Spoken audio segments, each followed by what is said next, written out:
लोग अंदाजा लगा रहे थे कि ईरान इजराइल पर हमला करने वाला है, लेकिन किसी ने सोचा भी नहीं था कि ईरान इजराइल पर इतना खतरनाक हमला करेगा कि जिस हमले के एवज में इजराइल को बड़ा नुकसान भुगतना पड़ेगा। सबसे बड़ी बात, पॉइंट टू पॉइंट आपको समझाते हैं। बात यह है कि ईरान ने जो हमला किया है उसे हमला नहीं बल्कि ईरान बदले का नाम दे रहा है। आज पूरी दुनिया में यह बात हो रही है कि ईरान ने जिस हमले को किया है उसके बाद तीसरी जंग जहानी यानी थर्ड वर्ल्ड वॉर का आगाज हो जाएगा और ईरान ने जो यह हमला किया है यह जंग की शुरुआत है। हालांकि आपको थोड़ा सा पीछे ले जाकर यह समझाना चाहते हैं कि ईरान ने जो हमला किया है उस पर ईरान कहता है कि यह हमला नहीं, यह हमारा बदला है। दरअसल दमिश्क में ईरानी दूतावास पर इजराइल के जरिए किए गए उस हमले के जवाब में यह हमला ईरान ने किया है कि जिसमें ईरान के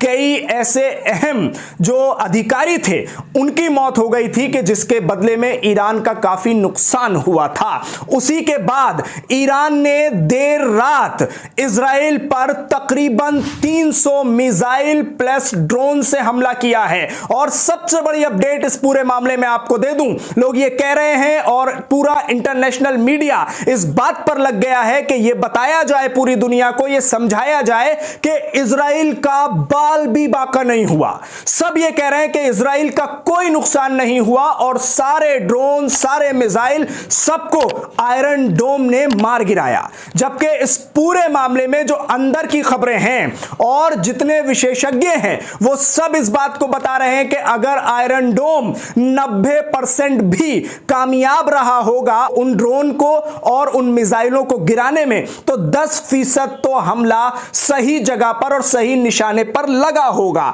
आयरन डोम अगर 90% कामयाब रहा तो 300 मिसाइल और ड्रोन मारे गए। अगर 300 में से यही माना जाए कि 30% कामयाब रहा तो 30 मिसाइल तो आप मानेंगे कि ठिकाने पर लगे। अब और एक बड़ी खबर, जिस ठिकाने से, जिस एयरबेस से, जिस जगह से ईरान के दूतावास पर दमिश्क में हमला हुआ था, ईरान का यह बदला इसलिए भी माना जा रहा है कि ईरान ने कहकर 48 घंटे में इस कार्रवाई को अंजाम इसलिए दिया कि जिस जगह से इजराइल ने, जिस एयरबेस से रॉकेट उड़ाए थे और दमिश्क में एयरबेस से हमला किया था ईरानी दूतावास पर, उस पर जिस तरह से मिसाइल गिरा, उस मिसाइल ने तबाही मचा दी और उस एयरबेस को पूरी तरह से नेस्तो नाबूद और तबाह कर दिया। इसका पूरी तरह से एतराफ करता हुआ इजरायली मीडिया भी नजर आया। दरअसल इजरायली मीडिया ने भी इस बात की जानकारी दी कि जिस एयरबेस से दमिश्क पर, दूतावास पर, एम्बेसी पर हमला हुआ,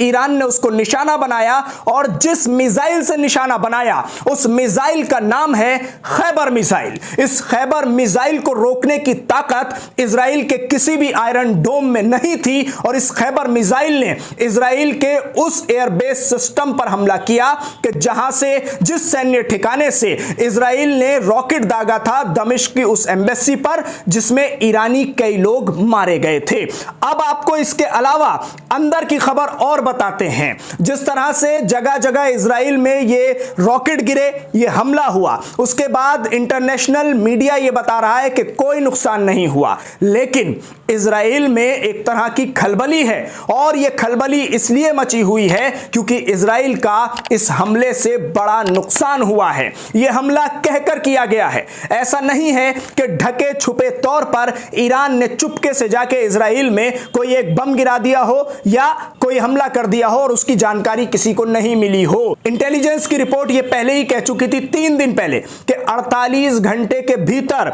48 आवर्स के भीतर ईरान कोई बड़ा हमला इजराइल पर करने वाला है। अमेरिका पहले ही यह कह चुका था कि इजराइल पर एक बड़ा हमला होने वाला है। अब आपको यह सारी जानकारी तो मिल चुकी है, कैसे हमला हुआ, कितना नुकसान इजराइल का हुआ, लेकिन अब यह जो बौखलाहट इजराइल में आई है, अब आपको उसकी पूरी कहानी समझाते हैं और आंकड़े के हिसाब से बताते हैं आपको कि अब इजराइल आगे क्या कर रहा है। दरअसल इजराइल ने यूएन सिक्योरिटी काउंसिल, जो अक़वाम मुत्तहिदा की सलामती काउंसिल है उसकी इमरजेंसी मीटिंग को बुलाने का प्रस्ताव रखा है, अपनी तरफ से मांग रखी है कि आप यूएन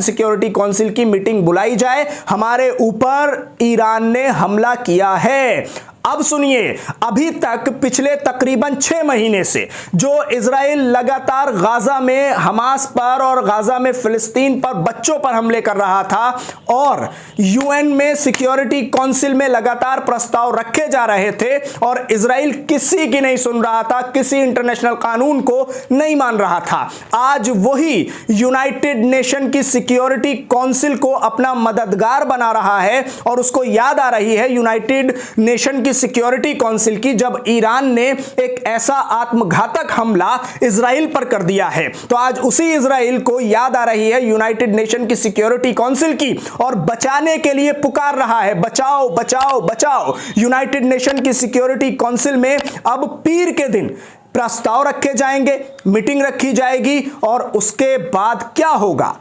जो वीटो करने वाले मुल्क हैं जैसे चाइना है, रूस है, ये लोग ईरान के समर्थन में खड़े होंगे और इसके बाद पूरी तरह से भूमिका तय हो जाएगी। लेकिन आप इस खबर से ये तो समझ लीजिए कि इजराइल का ये मीटिंग बुलवाना और अपने आप को विक्टिम साबित करके यूनाइटेड नेशन में दिखाना, ये इस बात की खुली दलील है कि ईरान का हमला इजराइल पर भरपूर तरीके से हुआ है। अब कितनी ही मीडिया की खबरें आप देखते रहिए, उन्हें समझते रहिए और जो आपको ये बताता रहे कि कोई नुकसान नहीं हुआ, इजराइल ने जितने हमले झेले हैं उसमें इजराइल का बाल भी बाका नहीं हुआ, वो सारी खबरें एक बार सुनने के बाद जरा हमारी इस खबर को भी देख लीजिएगा और जितनी भी बड़ी न्यूज एजेंसीज हैं उन पर भी जाकर एक बार चेक जरूर कर लीजिएगा, क्योंकि ऑथेंटिक खबर आपको दे रहे हैं, आंकड़ों के हिसाब से आपको बता रहे हैं कितने मिसाइल मारे गए, कितने मिसाइल गिरे हैं, कितनों को कहां कहां किस किस मुल्क ने गद्दारी करके अपने एयरबेस से आगे नहीं बढ़ने दिया